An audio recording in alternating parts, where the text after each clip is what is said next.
Con questo nuovo video prosegue la collaborazione con la professoressa Carla Festi Leidelmeier dell'Università di Innsbruck e dei suoi alunni.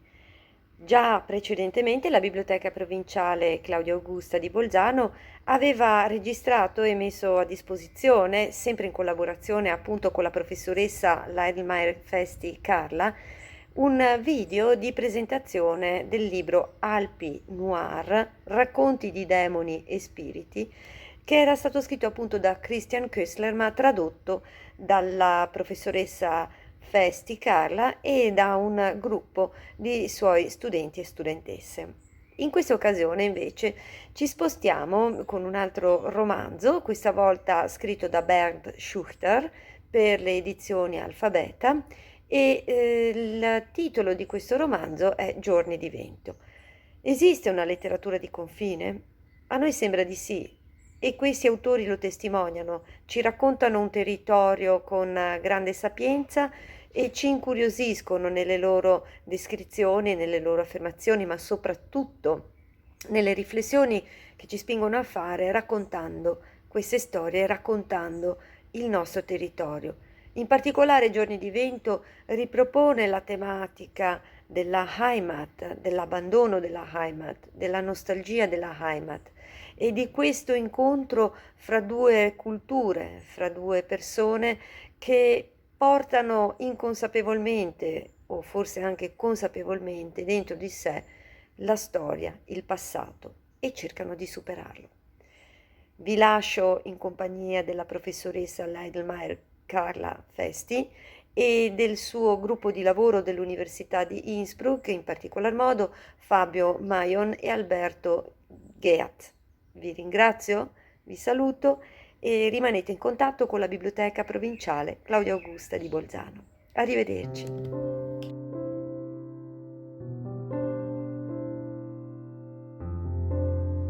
Buonasera, bentornati a tutti, benvenuti a questo incontro. Forse ricordate la nostra ultima presentazione a dicembre del 2020. Abbiamo presentato il libro di un autore tirolese tradotto in italiano.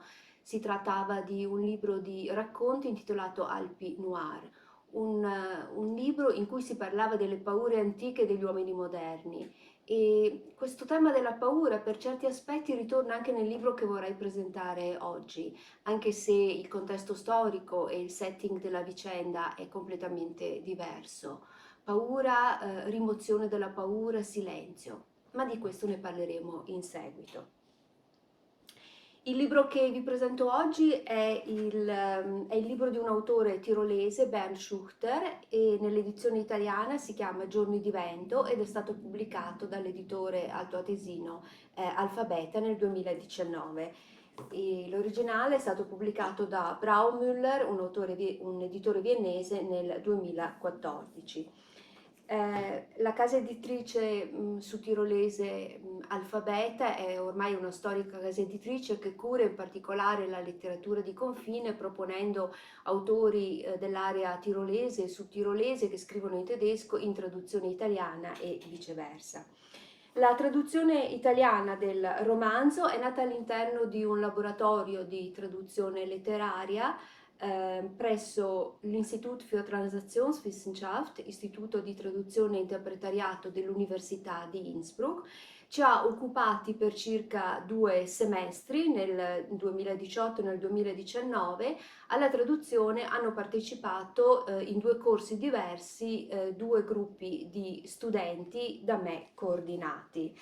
Hanno lavorato con impegno a questo progetto nell'ambito della laurea magistrale in Medien- und Literatur übersetzen. Abbiamo già fatto una presentazione di questo libro presso l'associazione Rosmini di Trento. Ecco, a questo punto mi sembra doveroso menzionare gli autori di questa traduzione, che si tratta quindi di una traduzione collettiva, cooperativa. Sono Luisa Ceriani, Alberto Geat, Cristina Hörmann, Fabio Manon, Laura Rebosio, Vera Valduga, Tobias Svenzo, Madeleine Vicoler, Fabiana Villotti. 2 di loro partecipano anche a questo incontro e leggeranno alcune parti tratte dalla versione italiana. Chi è Bernd Schuchter e che cosa ha scritto, per presentarlo ai lettori che ci stanno ascoltando. Vi dirò che Giorni di vento non è né il primo né l'ultimo romanzo da lui scritto. La sua produzione comprende una serie di romanzi, ma anche una serie di saggi storici, pubblicazioni che stanno tra il saggio storico e il romanzo e che sono piuttosto interessanti. Si tratta ad esempio di una guida letteraria intitolata Innsbruck abseits der Pfade, uscita nel 2015, un altro testo intitolato Gebrauchsanweisung für Tirol, uscita nel 2017, e poi un libro di ricordi, Aufgewachsen in Innsbruck, del 2018. Quindi la storia del territorio e della città viene intrecciata a momenti autobiografici, sono delle guide del territorio viste da una prospettiva molto molto personale. E questo intreccio di storia e biografia è qualcosa che interessa molto al nostro autore, che però sentirete in seguito all'interno di questo nostro intervento. Ci sarà anche appunto una sua breve presentazione. Bernd Schuchter oltre a essere autore, è anche editore del Limbus Verlag, che propone letteratura narrativa, lirica, saggistica, soprattutto del presente, a livello austriaco, ma non solo. Bene, avviciniamoci adesso al romanzo. Potremmo definirlo un romanzo sul Sud Tirolo, sulla sua storia, sui conflitti che hanno lacerato questo territorio di confine? Credo proprio di sì. Il romanzo si apre con una citazione di Tucholsky, intellettuale, giornalista e scrittore nella Weimar degli anni '20 del secolo scorso. Questa citazione invita a superare i confini, i limiti del proprio paese e della propria epoca, sottolineando la necessità di viaggiare, di aprirsi, di andare oltre il proprio tempo, quindi di studiare la storia, di guardare al passato per capire il presente. Sembra qualcosa di ovvio, ma la storia stessa ci insegna che non è proprio così. Il tema di questo romanzo, ossia il confine da un lato e la ricerca della propria terra, del luogo dove si è di casa, dove si hanno le proprie radici, della Heimat. Ecco, questo è il tema di Giorni di vento. Un concetto, quello di Heimat, spesso tematizzato nella letteratura altoatesina, a volte frainteso, a volte enfatizzato, fortemente rivendicato, provocatorio, un termine che nella resa italiana abbiamo tradotto in modi diversi a seconda delle varie connotazioni che assumeva nel testo e che in certi punti del testo non abbiamo affatto tradotto. Il tema della Heimat si lega qui a un momento topico della storia tirolese, il momento delle opzioni, ma in seguito anche agli anni degli attentati ai Tralicci, che diedero poi il via al processo di autonomia del Sud Tirolo. I fatti sono visti dal punto di vista di due protagonisti che non abitano nel Sud Tirolo, ma che vivono dall'altra parte del confine, dall'altra parte del Brennero. Lucas, un ragazzo undicenne, e il vecchio Laner, un optante sudtirolese. E poi, questo è uno degli aspetti notevoli del romanzo, entra anche la prospettiva italiana, quella del carabiniere Giuseppe Monti. Quindi lo sguardo sulla vicenda altoatesina degli anni caldi, diciamo, dell'autonomia viene soprattutto da uno sguardo esterno, diciamo, da parte italiana.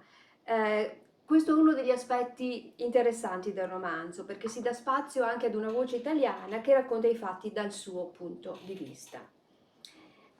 Josef Lahner è un optante che è stato costretto a lasciare il Maso con i genitori nel 1939 e giunge ad Innsbruck, dove viene poi alloggiato nelle case dei sudtirolesi nel quartiere di Pradel. L'altra parte della famiglia, i Dableiber, è rimasta in Sud Tirolo. Divenuti stranieri, gli optanti sono considerati dei traditori della patria e quindi il distacco tra l'Aner e i parenti rimasti in Sud Tirolo diventa insormontabile, scaverà tra di loro una frattura che sarà molto difficile ricucire. Quindi, come vedete già da questo primo inquadramento sul primo protagonista, si tratta di una storia sofferta, piena di contraddizioni e lacerazioni che hanno segnato molte famiglie tirolesi, spaccandole al loro interno. Come raccontare quindi questa storia, peraltro ben nota, documentata?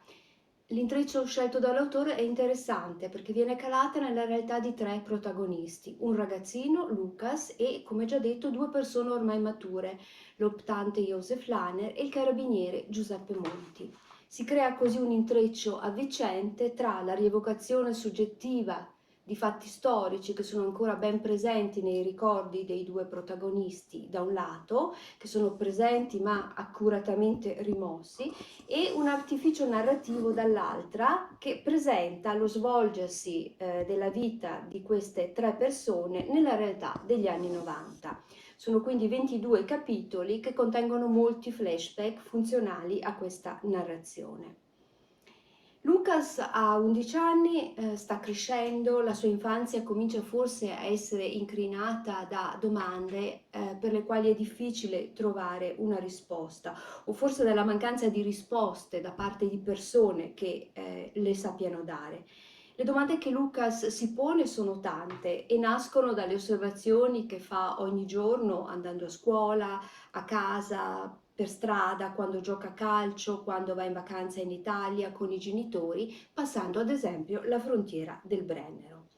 Bene, a questo proposito e anche per capire meglio questo personaggio del piccolo Lucas, sentiamo ora una pagina tratta dal capitolo 2. La lettura è di uno degli studenti che hanno partecipato a questo seminario, Fabio Maione. Fuori il fön soffiava impetuoso, almeno a giudicare dalle raffiche sul ponte Europa. La Volkswagen sbandava leggermente e il padre teneva il volante con entrambe le mani. I teloni del camion che avevano davanti sbattevano di qua e di là. La madre non diceva una parola, aveva un po' di paura. Poi si inerpicarono su per le curve dello Schönberg. Più si avvicinavano al casello, più il traffico si infittiva. Si formò subito una colonna. La Volkswagen avanzava, sobbalzando metro dopo metro. Attraverso i finestrini il sole brillava più intenso. L'aria in macchina si era fatta soffocante. Sua madre preparò i soldi per il pedaggio. 2 parole con l'addetto, che contò il resto in mano al padre, poi proseguirono. Ricordati che dobbiamo cambiare, disse sua madre, riordinando le banconote nel portafoglio. Il padre annuì e poco dopo accostò una piccola area di servizio prima del confine, dove c'era anche un cambiavalute. Mentre aspettava in macchina, il bambino leggeva il cambio degli scellini e delle lire, ma quei numeri non gli dicevano niente. In Italia si contava in lire e in Austria in scellini. Era così e basta, non c'era nulla da capire. E tuttavia notava che il cambio non era mai identico. Prima 10 scellini erano 1000 lire, era facile fare il conto. Ora il cambio era di 7 scellini, il che lo irritava un po'. Lo disse al padre, che si mise a ridere come se avesse detto una stupidaggine. Poi ripartirono. La macchina rientrò nella colonna di autoveicoli. Subito dopo il laghetto del Brennero e le prime case, spuntarono i bassi edifici della dogana. 2 sbarre, doganieri in divisa. Gli austriaci fecero cenno alla Volkswagen di proseguire e pochi metri dopo, ecco il confine. La madre preparò i passaporti e fece scorrere la punta delle dita sulle custodie in similpelle. Una breve occhiata all'interno della macchina ed erano già in Italia. Il ragazzino, col naso premuto contro il finestrino, guardò fuori incuriosito. Su un cartello lesse Alto Adige. Perché c'è scritto un altro nome? Chiese. È su Tirolo qui? Sua madre fece finta di non aver sentito. Suo padre si strinse leggermente nelle spalle. E veniamo ora al protagonista che racconta la storia dal punto di vista dell'italiano. È Giuseppe Monti, alter ego di Lahner già nel nome, viene dal meridione, si è lasciato alle spalle una Heimat, è stato trasferito a Bolzano dove però non ha mai messo radici. Nel romanzo si raccontano le sue esperienze di giovane poliziotto di stanza in Alto Adige nelle fasi calde dell'autonomia. Queste esperienze sono per lui letteralmente una stanza buia. A queste vicende è combinato un senso di colpa che però è represso, così come i suoi ricordi. Lanner e Monty in effetti si sono conosciuti proprio in quegli anni di piombo segnati dagli attentati. È stato un incontro fuggevole in una caserma e poi nulla più. Ma la storia chiede ora un nuovo incontro e i due in effetti si incontrano per caso ad Innsbruck 2 volte. In occasione di quell'incontro si rendono conto che devono fare i conti con il loro passato, un passato che pesa e che hanno rimosso. Sentiremo adesso nella lettura alcune pagine riguardanti il passato di Monte e di Lanner. Legge Alberto Geat dal capitolo 9 e di seguito Fabio Maion dal capitolo 15. Talvolta il vecchio rivedeva davanti a sé il maso di famiglia, il Lannerhof, così come lo osservava nei suoi ricordi. Una piccola fattoria circondata da un ampio prato in pendenza, con davanti un antico meleto e verso il bosco alcuni grandi pocastani. Al maso allevavano soprattutto pecore da carne. Nei suoi ricordi c'erano pecore che brucavano impassibili, con la pioggia e col vento, sui ripidi prati, sopra e sotto il maso. Die Schafe sind die Zukunft, diceva sempre suo nonno. Le pecore sono il futuro. Sul ripido pendio il lavoro era duro. Faticavano da ore in silenzio, quando all'improvviso sentirono da lontano il rombo di un motore. Saliva su dal fondovalle e Joseph guardò subito il padre, seguendone lo sguardo. Una colonna di macchine stava percorrendo la strada forestale che portava al maso. Il rombo dei motori si avvicinava rapidamente. Corsero tutti verso casa. Solo suo padre restò lì a falciare con gesti regolari l'erba già umida. Poi sentì uno stridere di freni. Una dozzina di carabinieri armati saltò fuori dalle macchine e corse verso il maso. Tutto attorno c'era frastuono e non si capiva una parola. Si vedevano solo le bocche dei carabinieri aprirsi e chiudersi. Ma quello che gridavano non prometteva nulla di buono. Aggrappati ai fucili si guardavano intorno come cani rabbiosi. Il padre rimane impassibile. Tirò fuori di tasca la pipa e, appoggiandosi alla falce, iniziò a riempirla. Lo zio, che gli stava accanto, si tolse il cappello e asciugò il sudore dalla fronte. Il nonno fece cenno alle donne che si occupassero dei piccoli. Nel frattempo, alcuni carabinieri li avevano raggiunti. Joseph afferrò qualche parola in italiano. Dai, fai e subito. Suo padre non reagì, perché l'italiano non lo capiva. Una chiara provocazione. Al che il primo carabiniere gli strappò la falce di mano e il secondo gli piantò il fucile nella schiena, e lui cadde in avanti sull'erba. Gli storsero la mano dietro la nuca, premendogli la faccia a terra. Al nonno e allo zio non andò meglio. L'unica cosa che Joseph percepì in quel momento fu l'urlo stridulo di sua madre e il rumore ovattato di un calcio di fucile che colpì al volto il bracciante accorso in loro aiuto. Intanto erano arrivati anche gli altri carabinieri, i quali urlarono che tutti si stendessero a terra. Meccanicamente Joseph si mise in ginocchio e incrociò le mani dietro la nuca. Lì l'erba era ancora più alta e così, con la faccia a terra, non poteva più vedere suo padre. Sentiva solo gli italiani, quegli ordini abbaiati, ma sentiva soprattutto il suo respiro e il cuore che gli batteva. Adesso so cos'è la paura, pensò, e gli occhi gli si gonfiarono di lacrime. Si sentiva impotente, ma provava anche rabbia e preoccupazione, non tanto per sé, ma per suo padre, per il nonno, lo zio, i suoi fratelli. Si vergognava di non riuscire a capire nulla. Sentì salire dentro di sé un moto di indignazione. Era tutto così ingiusto. Questo sì lo capiva. Cosa volevano quegli uomini? Loro non avevano mai fatto nulla di male. Tese l'orecchio, cercando di capire pezzi di frase che i carabinieri lanciavano agli uomini. Suo padre riusciva solo a balbettare, perché ogni 2 o 3 secondi, così credeva di sentire Joseph, lo colpivano col calcio del fucile. Ich weiß nix, gridava, ich versteh nix, und red doch verdammt noch mal Deutsch! E ancora il calcio del fucile.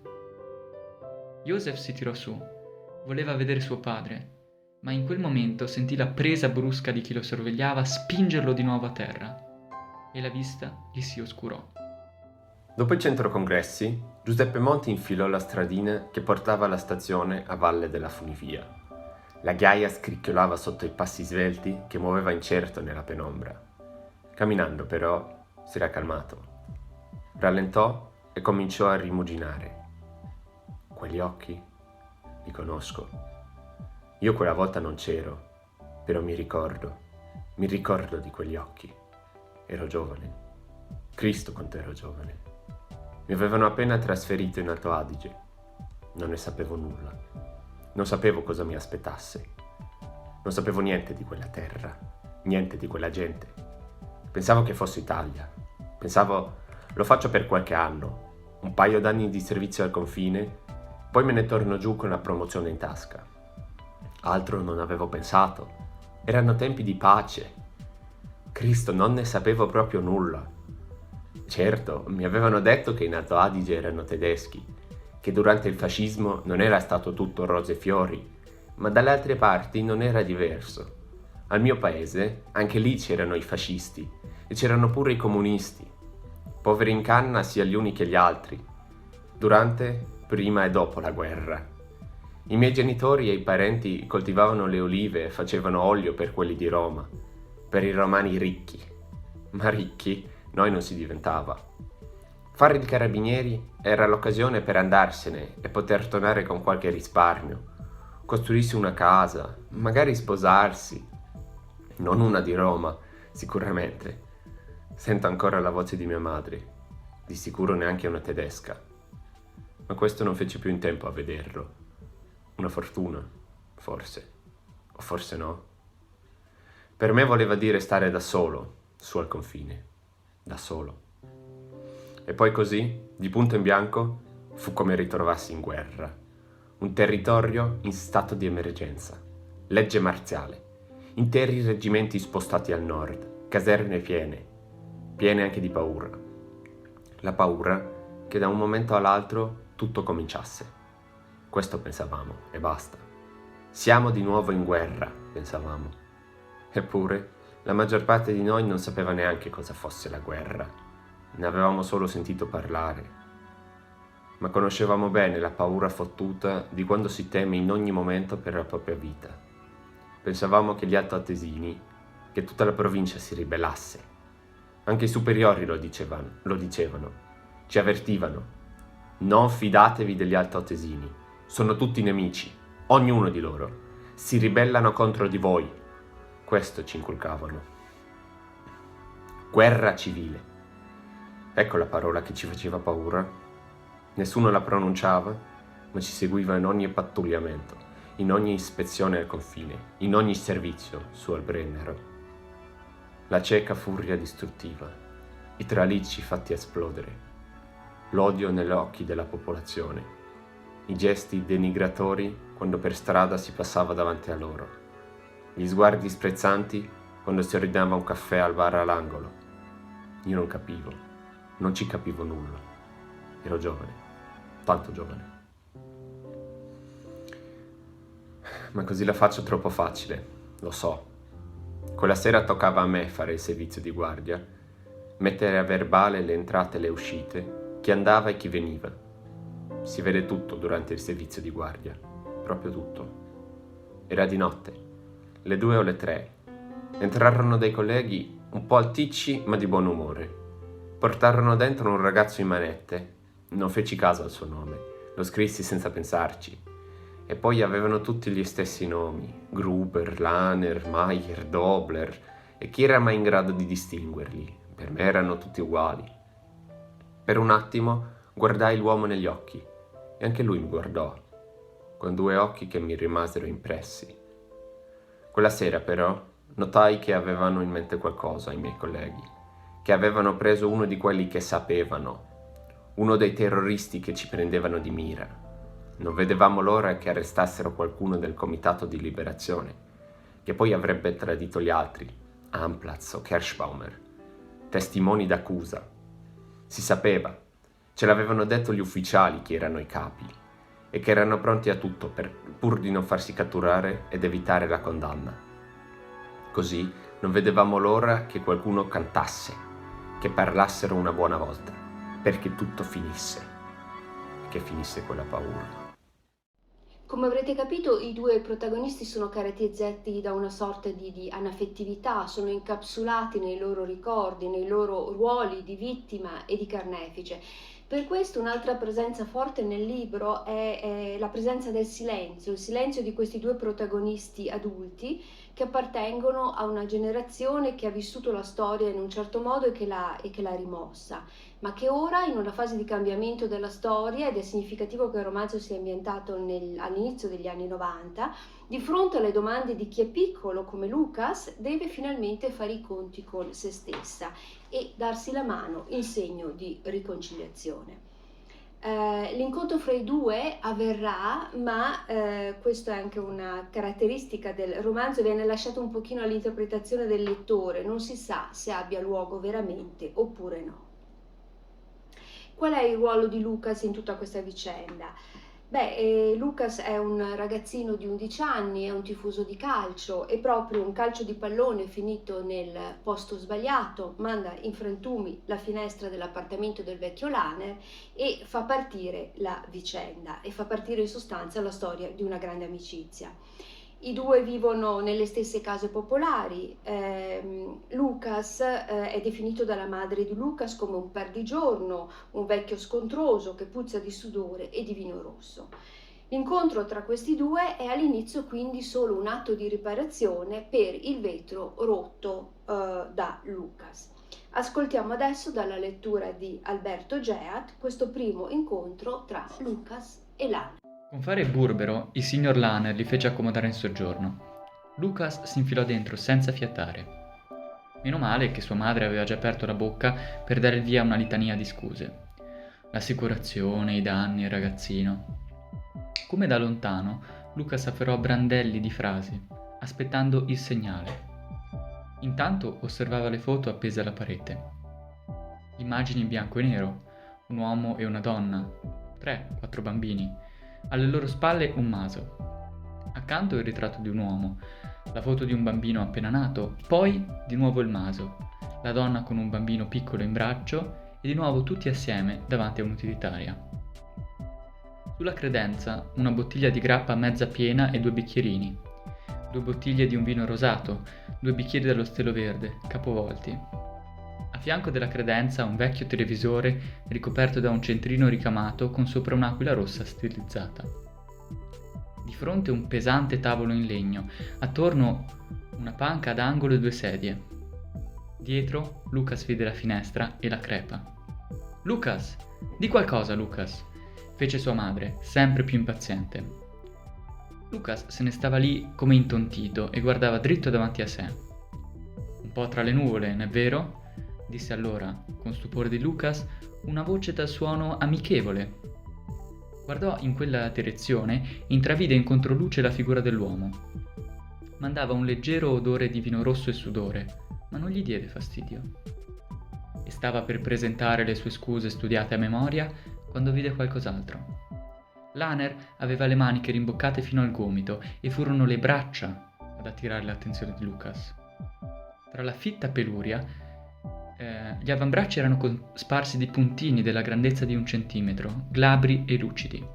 Sembravano delle cicatrici, in vari toni di marrone. Sulla parte inferiore delle braccia Lucas notò ancora meglio, una vicino all'altra, quelle macchioline, alcune rossastre, altre quasi bianche. Poi vide che le mani di Laner tremavano. «Allora siamo d'accordo, signor Laner», disse la madre. «D'ora in poi Lucas, per farsi perdonare, le darà una mano, va bene? La spesa, il giardino, quello che vuole lei». Lucas sentiva le parole senza comprenderle. Cercava gli occhi del signor Laner, a cui le proposte di sua madre erano visibilmente sgradite. «La finestra basta», disse il signor Laner, «davvero». Lucas fece un cenno a sua madre, ma lei ribatté severa. «No, insisto. Lucas?» «Ecco il segnale», mormorò le sue scuse con un po' di imbarazzo. Che sollievo quando 1 minuto dopo uscirono dalla porta e si ritrovarono in cortile.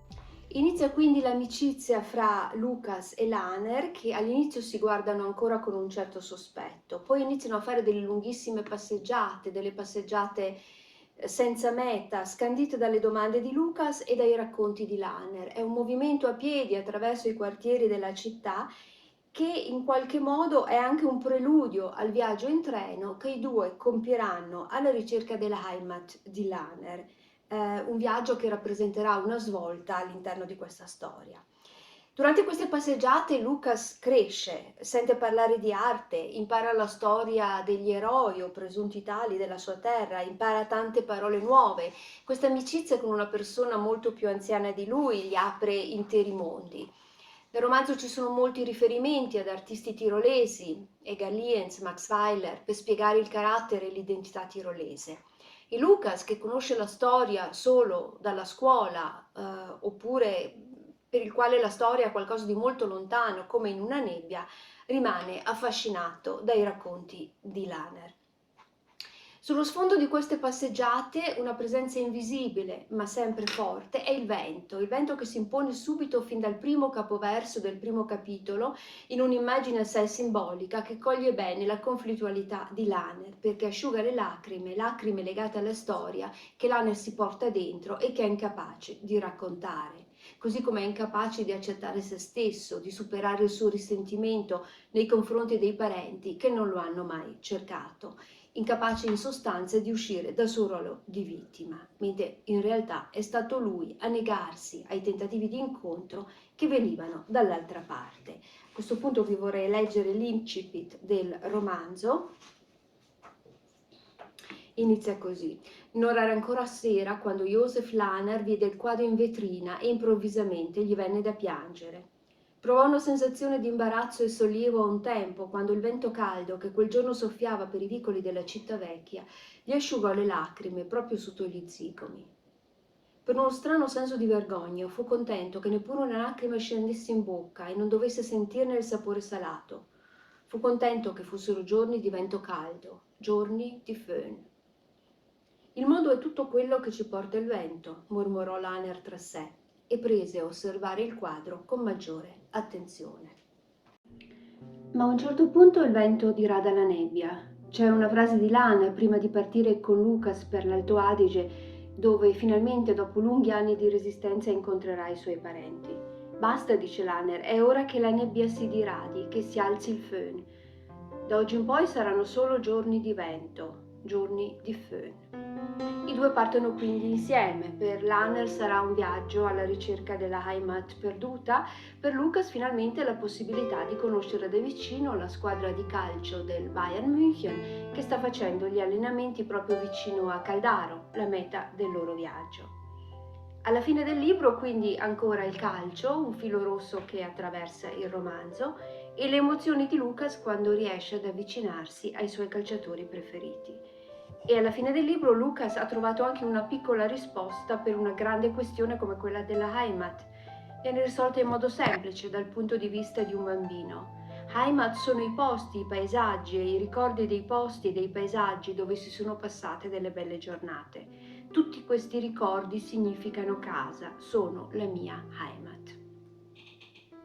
Ora vorrei dare la parola a Bernd Schuster che parlerà brevemente della sua produzione letteraria e delle motivazioni che lo hanno spinto a scrivere Giorni di vento. Di seguito leggerà una parte tratta dal capitolo 4, le impressioni di Lucas quando va in vacanza in Italia con la famiglia. E qui troviamo l'immagine dell'Italia dell'autore quando da piccolo attraversava il Brennero alla volta di Jesolo. Sono frammenti, schegge di ricordi ridati in uno stile telegrafico. Un'infanzia di quei tempi, chi se la ricorda più? Un'infanzia che si può esprimere solo in immagini, sprazzi di luce, nebulosi, senza contorni, pochi colori come su vecchie foto ingiallite, i bordi frastagliati, ormai consunti.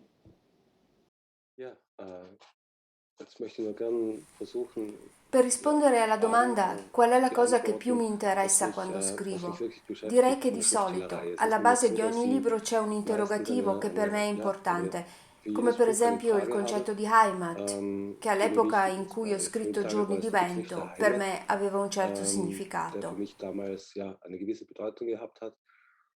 Ansonsten waren die letzten Bücher ebenfalls stark mit einem historischen Bezug.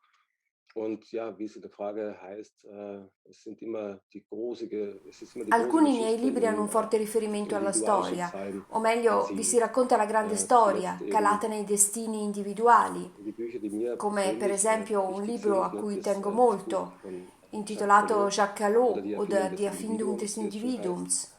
Dann natürlich Un über altro è un saggio ein storico historischer Essay über den sull'illuminista Gotthardung, francese die Julien französische Offray de la Aufklärung, Métrie, Julien detto Offray de la uomo Métrie macchina, oder auch genannt Herr Maschine. o anche, per Und completare quella che potrei zuletzt, wo man kann es definire una durchaus als ja, trilogia, il mio ultimo zusammenhängende libro Trilogie sulla sehen, Comune di Parigi del ein Buch über die 1871 e la Pariser sua Kommune von repressione, 1871 und deren Niederschlagung, raccontato erzählt aus der dalla Perspektive und prospettiva di uno dei suoi Unternehmensgeschichte eines der protagonisti, uno berühmtesten dei Maler più der importanti Zeit, pittori del der tempo, Mitbegründer che des fu uno dei Realismus, fondatori Gustave del Courbet. realismo in pittura, Im Gustave Untertitel Courbet. lautet dieses Il Buch titolo Und recita der Blick der Gustave Courbet o Verzweifelten, lo sguardo dei disperati, weil es ihm perché eben per im Courbet si Besonderen trattava di also dare darum un gegangen volto alla ist, gente nämlich più umile, ja, usando, come nella die pittura einfachen Leute zu storica, il grande porträtieren. formato, Er hat das ma groß raccontando la gemalt, vita der degli Historienmalerei spaccapiedra o parallel, delle um setacciatrici ganz di einfache grano. Szenen wie Kornsieberinnen oder Steineklopfer zu porträtieren.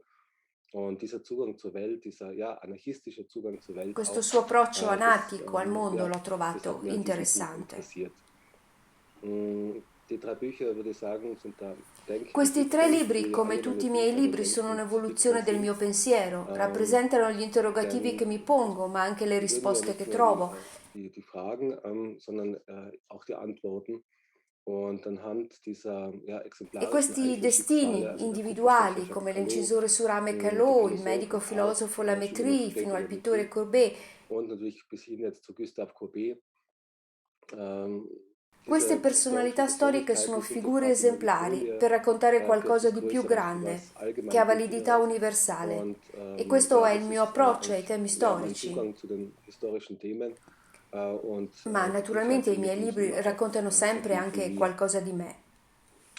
Die Geschichte, Per die im scrivere Kronzeiger Giorni di erzählt vento wird, ho fatto riferimento a materiale hat autentico, ho tatsächlich einen fatto Bezug zu molte meiner ricerche, Biografie. come anche per gli altri libri, Der Begriff der ma Heimat, questa der mir eben storia, il damals concetto di beschäftigt hat, Heimat, al das quale Schicksal der all'epoca Optanten, lavoravo, il destino degli ähm, optanti, ha un da habe ich rapporto natürlich concreto con la mia auf biografia. authentisches Material zurückgreifen können, habe viel recherchiert, wie immer bei meinen Büchern, aber erst nach dem Solo dopo averlo Erscheinen scritto, però, ist sono mir venuta a klar geworden, sapere che anche nella mia dass eigentlich in famiglia meiner c'erano eigenen degli Familie optanti e questa cosa mi ha es molto Optanten sorpreso gegeben hat und perché das mi hatte sono mich eigentlich occupato di questo fasziniert. Warum tema ich per mich 2 anni 2 Jahre lang senza sapere mit che i diesem miei Thema nonni materni beschäftige erano optanti und ohne e che eigentlich nel zu wissen, 1939 sono dass venuti in ja, meine Austria, ma Großeltern essendo morti presto väterlicherseits questo sapere eben familiare Optanten non waren è und stato 39 nach tramandato. Österreich gekommen sind, weil eben dadurch, dass sie so früh gestorben sind, ähm, ist das Si Wissen eigentlich sapeva che nicht avevano lasciato il weitergeführt worden. Man hat Sudtirolo, gewusst, ja, sie ma che haben fossero optanti, di questo das in damalige Südtirol famiglia non se verlassen, n'è mai aber parlato. dass sie wirklich Optanten waren, das ist in der Familie nicht thematisiert worden.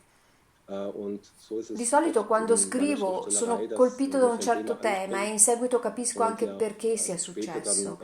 bemerke, warum das so ist. Ja, reale I Vorbilder für personaggi di Lukas, Lana Lucas, Lana e und Monti sono Monte, ispirati a figure reali. die gibt es Il tatsächlich. libro è Also ambientato negli anni das Buch spielt 90. ja um 1990. Lucas e il suo modo di vedere la Ja, realtà sono un po' i der miei, Lukas, in das, quanto das negli ich anni kenne aus seiner 90 io Sicht der avevo più o Welt meno Anfang der l'età di 90er Jahre, Lucas. da war in seinem Alter damals die Zeit ja, der Erano gli anni dei Fußball-Weltmeisterschaft. mondiali di Der calcio, Kommunismus ist della caduta gerade del untergegangen und comunismo. es hätte eine schönere, Avrebbe potuto offenere Welt nascere un mondo folgen können. diverso, più Und aperto, 10 Jahre a später mit distanza di un 9/11 decennio, und con l'11 vielen weiteren settembre e Kriegen wissen numerose wir, dass altre die Geschichte, crisi, die Weltgeschichte sappiamo che anders la verlaufen storia non ist. è andata Aber così. damals, Ma meiner all'epoca la mia Wahrnehmung zumindest percezione di Kind, bambino era quella di una gab die grande atmosfera di Fußball-Weltmeisterschaft in festa, Italien proprio per i mondiali di ein calcio in riesengroßes Italia, e Fest io ero molto und, ottimista e l'euforia di quegli weil ich sehr anni optimistisch ritorna und anche nel gerade diese libro. Euphorie der Zeit, das kann ich sehr gut nachempfinden. Der Lana ist eine Anche ja, Lana era un modello wirkliche reale. C'erano dei vicini di reale casa Figur nel als Vorbild, condominio dove abitavo che avevano un aber es carattere hat natürlich den scontroso come il einen oder suo anderen e mi Nachbarn sono serviti gegeben da modello. in dem Block, wo ich aufgewachsen bin, die mürrisch und wenig zugänglich waren. Und ja, die haben mir insgeheim schon als Vorbild gedient. Giuseppe Monte weiß etwas Per la anderes. figura di Giuseppe Da Monti ich c'è da dire eine che Freundin und meine un'amica di mia Mutter madre conosceva da anni un tatsächlich an einem carabiniere che Karabiniere durante gli anni 60 e gli kennengelernt attentati habe, nel schon Sud über Jahre Tirolo era a hinweg, distanza al der confine als del junger Mann Brennero eben in der Zeit e il der suo punto di vista su queste politischen vicende Verlaufen era in den 60er Jahren in naturalmente Südtirol uno stimolo per me als e per le Grenzer mie gearbeitet ricerche. hat. Und ja, seit Zugang zur Welt, das war natürlich ein interessanter, ja, äh, ein interessanter Input für meine Recherche, weil ich wollte natürlich dann zum Volevo Interview incontrarlo treffen, per un'intervista. was er zuerst Lui freiwillig inizialmente zugesagt era hat, aber d'accordo, ma dann poi non ha kurzfristig voluto più abgesagt hat. saperne. E Und questo ja, dieses silenzio che Schweigen, troviamo in das auf tutti e due i beiden Seiten personaggi, oder auf allen Laner e Seiten Monte, herrscht, dice naturalmente das sagt molto sul ja auch conflitto e sehr, sehr sulle viel ferite aus che ha über provocato den e che sono Konflikt ancora und die Wunden, aperte. die durch diese Konflikte ja, geschlagen wurden und nie ganz verheilt sind. Ja, der Monte, also Una das figura, quella di ist Monte, che eine Figur auch, die personalmente mir mi è molto persönlich sehr vicina. nahe ist. Die Übersetzungen und Le traduzioni del libro in es war ja lingua gerade sehr ucraina e spannend, auch polacca, ma anche die Übersetzung l'esperienza ins della Italienische mit traduzione dem collettiva di Übersetzerteam Giorni di rund Vento con um gli Carla studenti Festi. di Innsbruck coordinati da Es ist Carla erstaunlich, Festi dass mi gerade hanno Föhntage, sorpreso. das ich persönlich ja für ein sehr Questo regionales libro, che Buch io oder ritenevo sehr un libro a Tiroler Buch carattere natürlich gehalten regionale, un hätte, libro sul soll ja Tirolo, erstmals che die vuole raccontare il Sicht auf conflitto den sudtirolese Südtirol-Konflikt anche dal punto di vista di chi von sta Nordtiroler dall'altra Sicht auch ein parte wenig del beleuchten. confine. Che questo libro sia Dieses stato Buch ist tradotto in mehrmals diverse übersetzt worden, lingue unter mi anderem auch ins sorprende. Ukrainische und ins Polnische. Das ist mehr oder weniger seinen gewissen Zufällen geschuldet, aber das Interessante zu sehen La war cosa einfach, interessante è che i temi dass del diese libro, come Themen Heimat, Heimat, identità, Identität, perdita della Heimat, e Heimatverlust, come wie kann man rapportarsi a damit tutto ciò umgehen, proprio gerade adesso in una Polonia jetzt wieder nazionalistica, stark ma nationalistischen anche Polen, nell'Ucraina che als per auch vor allem secoli è in der stata Ukraine, dominata die ja e che fast solo da qualche also decennio ha mehrere hundert riacquistato la Jahre sua fremdbestimmt indipendenza, waren und ecco, erst jetzt seit questi kurzem temi wieder sono ancora temi di Unabhängigkeit sind, rilievo che dass diese Themen der interessano le Identität persone. nach wie vor sehr, sehr relevant sind. Und da ist eigentlich Föhntage ein ganz exemplarisches ja, Buch, das diese ja, E questi ewig gleichen conflitti sono in Themen und fondo sempre gli Konflikte stessi. In ja, questo senso, bearbeiten Giorni di kann Vento und è un ja, die libro Leute interessiert. esemplare. Anche Natürlich se il gibt vento es di cui si parla, il nach einem Föhn, Titel non eben für c'è né in Föhn, weder Polonia in né in Polen noch Ucraina e in der quindi i Ukraine nicht. traduttori hanno usato delle Und soluzioni da diverse, haben sich die per Übersetzer natürlich esempio mit Wind der sehr Berge, gewissen Vento Tricks di beholfen. Also Monte einmal o heißt es, anche Zeit der ist oft Winde, übersetzt il Wind der tempo dei Berge venti. und das andere Mal Zeit der Winde. Und ja, das passt ja auch gut zum Föhn, Il der Föhn, un ja vento einerseits che gutes porta il Wetter bel schafft tempo e riesce a und dissipare le andererseits nebbie del aber passato, ja, die il Nebel silenzio del passato, des e Vergessens quindi a der contribuire verschwiegenen alla Geschichte soluzione del auflösen problema kann e und das solche anche, e questo è forse il zu einer piccolo Lösung messaggio oder del zu einer, libro, a und una das ist vielleicht die riconciliazione. Kernbotschaft des Buches, zu einer Versöhnung beitragen kann. Eine Kindheit in dieser Zeit, wer weiß heute noch, was das bedeutete. Man kann so eine Kindheit nur in Bilder fassen, Schlaglichter, mehr oder weniger schemenhaft, konturlos, einzelne Farben wie auf vergilbten Fotografien, die gezackten Ränder zerschlissen, sprödes Licht. Die Telefonierung löst sich an manchen Stellen, nicht weil man die Fotos oft betrachtet hätte. Das hat alles. Qualitative Gründe. Erinnerungen an eine Kindheit in Qualität. Von den Fotos zum Film. Urlaubserinnerungen auf Super 8, eine Kindheit im Süden, ehemaliges Jugoslawien, irgendwo zwischen Rijeka und der Insel Krk. Italien, vor allem Italien. Bibione, Cervia, Punta Sabbioni, Jesolo, vor allem Jesolo. Flirrende Aufregung vor dem Aufbruch. Das Auto ist bereits am Vorabend der Reise bis oben hin voll. Die Tage davor sind ausgefüllt mit kindlicher Ungeduld. Wann fahren wir in Urlaub? Wann fahren wir in Urlaub? Wann fahren wir in Urlaub?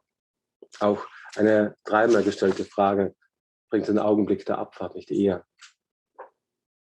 Dann der Versuch, am Tag der Abreise nicht einzuschlafen. Wach bleiben um jeden Preis. Die Müdigkeit bezwingen. Die Angst, etwas zu verpassen.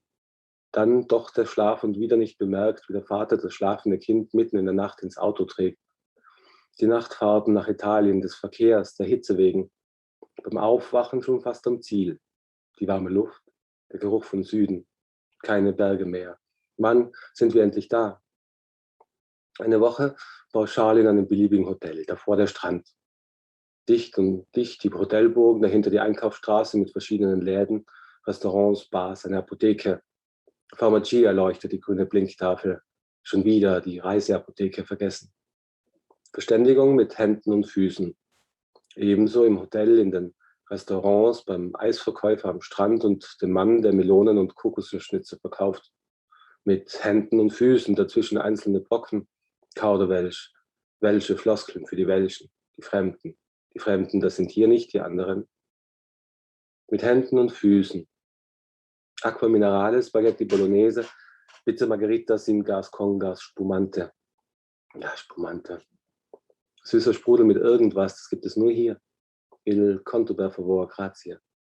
Mit Händen und Füßen. In den Hotelbogen und in den Läden auf der Promenade. Dahinter fängt das Niemandsland an. Mehr Ort gibt es nicht. Nach dem Lunapark ducken sich flache, farblose Nutzbauten für das Hotelpersonal. Dahinter trockene Wiesen, Eidechsen zwischen den Steinen. Es regnet nicht oft am Meer. Mit Händen und Füßen. Aber eigentlich ist das nicht nötig. Hier sprechen alle Deutsch. Halb Innsbruck macht hier Urlaub.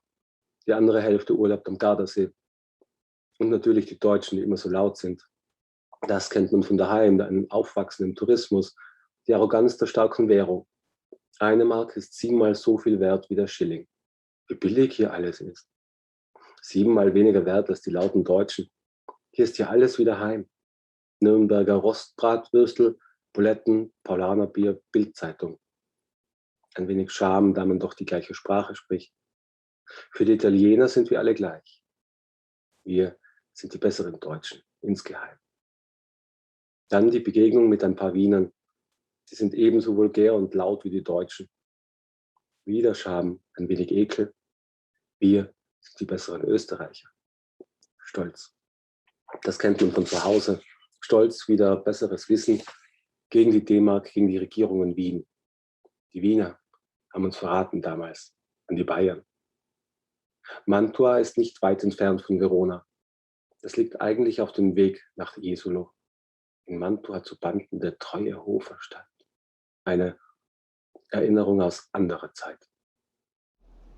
Possiamo definire Giorni di vento un piccolo romanzo di formazione. I 3 protagonisti fanno un percorso di maturazione e di crescita. Lucas capisce che la Heimat non è solo legata alle radici geografiche, ma è qualcosa di più sfuggente e complesso. Lana prende coscienza della sua storia nel momento in cui la racconta a Lucas e ciò lo porta a fare un gesto impensabile solo fino a qualche tempo prima, mettendo piede nel paese che ha abbandonato da più di 50 anni per capire infine di aver in corso solo un'illusione. La nuova Heimat di Laner sono le persone con le quali si è riconciliato. Anche Giuseppe Monte trova il coraggio di affrontare il passato e di riconciliarsi con una terra di montagna e la sua gente, quell'Alto Adige che per tanti anni, pur vivendoci, non era mai riuscito a capire.